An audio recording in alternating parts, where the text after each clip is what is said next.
ማግባት ፈልጋለሁ ብለህ ብታማክረው ገና ነህ።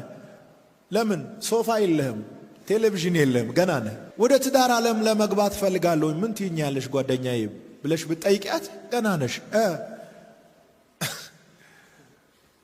ምንም የለሽም። እግዚአብሔር እኮ ትዳርን የመሰረተው በገንዘብ አይደለም። የምድረ በዳ አበቦችን የሚመግብ የሰማይ ወፎችን አንደላቆ የሚያኖር ጎተራ የሌላቸውን እርሻ የሌላቸውን ዘና አርጎ የሚያኖራቸው ኃያል አምላክ ለነገ አትጨነቁ ያለን ከሁሉም በላይ ቅድሚያ የሚሰጠን አምላክ እያለን ገና ነህ የሚለው ድምፅ ሽባ አርጎ ያስቀምጣል። ገና ነኝ ማለታችሁን ካላቆማችሁ መቼም ፈቀቅ አትሉ።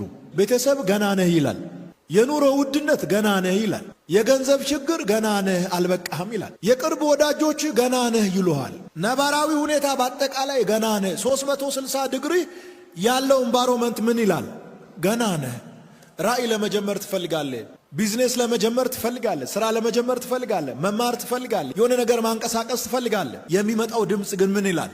ገና ነህ አልበቃህም። በቂ ካፒታል እንደሌለ ይነግርሃል። በቂ ዕውቀት እንደሌለ ይነግርሃል። ትምህርት ያቋረጥከው ከ8ኛ ክፍል ነው ይላል። ገና ነህ ገና ነህ የሚሉ ድምጾች በጣም ተጽዕኖ ይፈጥራሉ። ይሄንን ድምፅ ሰብሮ ያልወጣ ወጣት እልፍ አይልም። በዙሪያ ላይ ያለውን ገና ነህ የሚለውን ድምፅ ሰብረ መውጣት አለብን።